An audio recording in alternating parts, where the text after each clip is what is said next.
Sebelum lanjut nonton video ini, jika kalian suka dengan channel Pegawai Jalanan, silahkan kalian support kami dengan cara subscribe dan klik tanda loncengnya. Silahkan gunakan headset Anda untuk mendapatkan kualitas suara yang jernih. Selamat menonton.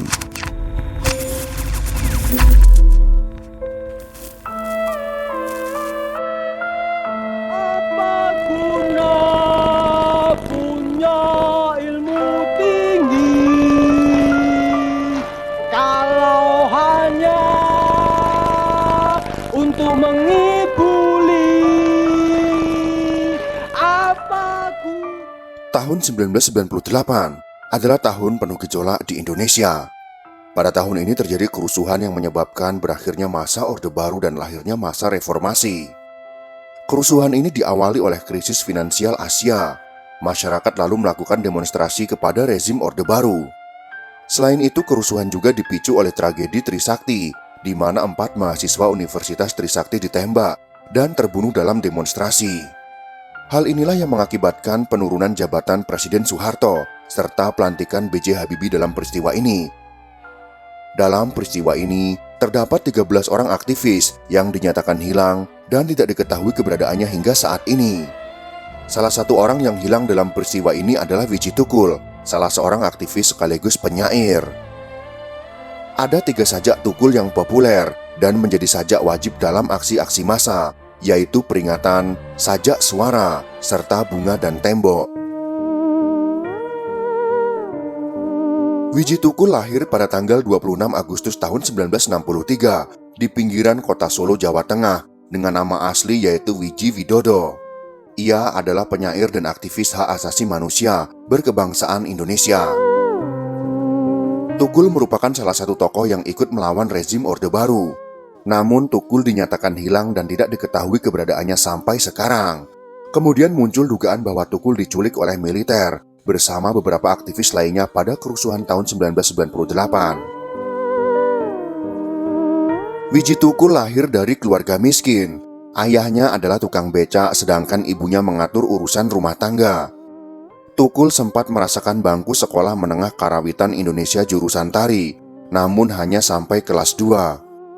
Sebagai anak sulung, ia memilih untuk mengalah agar biaya sekolah diberikan kepada adik-adiknya. Setiap sore Tukul menjalani pekerjaan sebagai calo tiket bioskop. Terkadang ia juga ikut menjual mainan anak-anak di acara-acara seperti Sekaten, Malaman Sriwedari, maupun bulan Ramadan. Seolah mengikuti namanya, yang berarti benih yang tumbuh, jiwanya selalu tergugah menyuarakan perlakuan yang tidak adil. Kondisi sosial melahirkan karya Tukul bernada sosial emosional yang kompleks. Campuran antara kebahagiaan dan kegetiran, rasa haru sekaligus protes kuat, perlawanan rakyat kecil, pemberontakan dan keberanian. Tukul menjadi bagian dari masyarakat bawah yang suaranya hanya dibutuhkan saat perayaan pemilu saja. Ia tumbuh dalam didikan sastra dan budaya secara otodidak dan mandiri. Hobi membaca buku dan berpuisi sudah muncul saat duduk di SD Kanisius Sorogenen Solo. Di SMPN 3 Solo, ia bergabung dalam grup teater dan aktif menghadiri diskusi dan pergelaran seni. Antara aksi dan puisi, nama Widji Tukul mulai populer sebagai penyair dan seniman, seiring munculnya dilema berupa pilihan dan resiko-resiko. Puisi-puisinya pun mulai menyebar di berbagai majalah dan koran dalam dan luar negeri, diundang ke berbagai kampus di Jawa Tengah dan Yogyakarta, juga sampai ke Australia. Pertama kali ia sadar bahwa karya sastra bisa membuat cemas pemerintah adalah saat ia diundang membacakan puisi pada perayaan 17 Agustus tahun 1982. Ia pun menyindir kemerdekaan yang hanya dinikmati segelintir orang, yang akhirnya hanya mitos belaka. Puisi yang berjudul Kemerdekaan ini hanya beberapa kata namun bermakna dalam.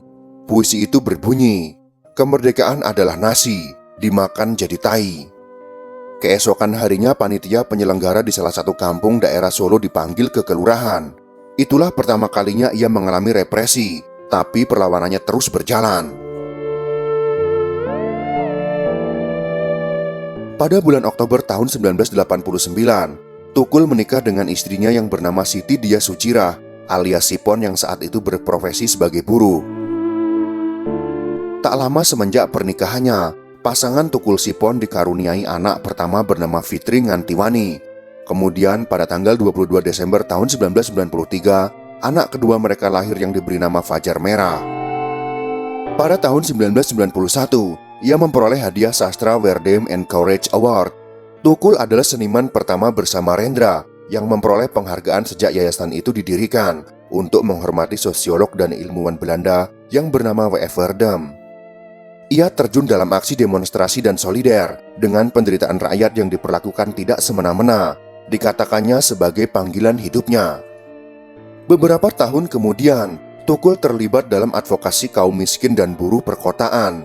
Ia menjadi pimpinan Jaringan Kerja Kesenian Rakyat atau Jaker. Ini organisasi yang bergerak melawan pemerintah represif Orde Baru melalui jalur kesenian rakyat. Pada tanggal 22 Juli tahun 1996, Tukul berangkat ke Jakarta. Ia juga menggabungkan Jaker dengan beberapa organisasi lain, yaitu embrio Partai Rakyat Demokratik atau PRD. Di struktural PRD, Tukul adalah ketua divisi propaganda dan editor seluruh pembebasan, suplemen kebudayaan partai. Para aktivis PRD dan jaringan pro-demokrasi lebih luas mendesak agar Soeharto menghapuskan paket 5 undang-undang politik, undang-undang anti-subversi, undang-undang pokok pers, dan dewi fungsi ABRI. Dalam perumusan deklarasi partai, Tukul beberapa kali menyelarkan kerjanya yang menyampaikan pendapat teoritis. Saat itu mata kanan dan kantung matanya masih terluka dan hampir saja buta akibat peporan senjata tentara kala memimpin pemogokan buruh PT Seritek Sukoharjo, Jawa Tengah, akhir tahun 1995. Baru berselang 5 hari, PRD yang baru tumbuh dibabat oleh kaum loyalis Soeharto. Pada tanggal 27 Juli tahun 1996, kelompok pro Soeharto menyerang kantor pusat Partai Demokrasi Indonesia di Bilangan Diponegoro, Jakarta Pusat. Saat itu Megawati menjadi simbol perlawanan terhadap Orde Baru. Penyerangan ini menghajar para aktivis pro-demokrasi, termasuk para penggiat PRD yang mendukung Megawati menjadi ketua Dewan PDI.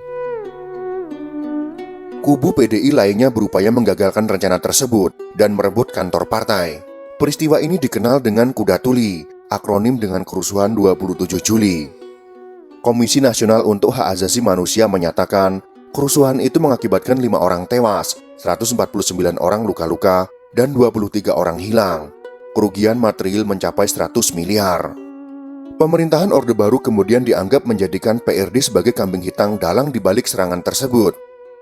Susilo Sudarman, seorang jenderal yang menjabat Menko Polkam saat itu, menegaskan bahwa PRD sebagai partai terlarang. Akibatnya seluruh aktivis PRD diburu aparat keamanan, termasuk Widji Tukul. Pada tanggal 5 Agustus tahun 1996, rumah keluarga Tukul didatangi oleh kepolisian wilayah Surakarta. Kemewahan dalam rumahnya, perpustakaan pribadi, dan koleksi kaset lagu diobrak-abrik dan dirampas pemerintah. Ada 6 berkas yang dirampas, salah satunya adalah kumpulan puisi Mencari Tanah Lapang. Widji Tukul kabur usai beberapa anggota kepolisian mendatangi rumahnya. Dalam pelarian, Widji Tukul harus mencari kesempatan untuk bertemu dengan Sipon, yaitu istrinya. Paling sering keduanya bertemu di Pasar Klewer. Setiap bertemu mereka membuat janji untuk pertemuan selanjutnya. Saat itu pula, Widji Tukul menceritakan beberapa daerah yang dikunjunginya, dan beberapa kali ia meminta uang kepada sang istri untuk membiayai hidup dalam pelarian. Selama dalam pelarian, ia memiliki beberapa nama samaran. Ia juga sering memakai topi supaya tidak mudah dikenali. Selain itu, Widji Tukul juga sering menggunakan jaket saat keluar rumah untuk menyamarkan badannya yang kerempeng. Kejaran kaum mata-mata yang menyebar di bawah kekuasaan Soeharto, juga para serdadu tim Mawar, mengharuskan Tukul berpindah-pindah tempat persembunyian. Setelah disembunyikan Martin, yaitu rekannya di kota Pontianak, Tukul kembali lagi ke Jakarta. Pada tahun 1998, Widji Tukul menghilang. Hilangnya Widji Tukul secara resmi diumumkan oleh Komisi untuk Orang Hilang dan Korban Tindak Kekerasan atau Kontras pada tahun 2000. Kontras menyatakan hilangnya Widji Tukul sekitar tahun 1998 karena diduga berkaitan dengan aktivitas politik yang dilakukan oleh Widji Tukul sendiri. Saat itu bertepatan dengan peningkatan operasi represif rezim Orde Baru dalam upaya pembersihan aktivitas politik yang berlawanan dengan Orde Baru. Sejak dinyatakan hilang sampai saat ini, keberadaan Wiji Tukul masih menjadi misteri. Apakah ia masih hidup atau sudah tiada?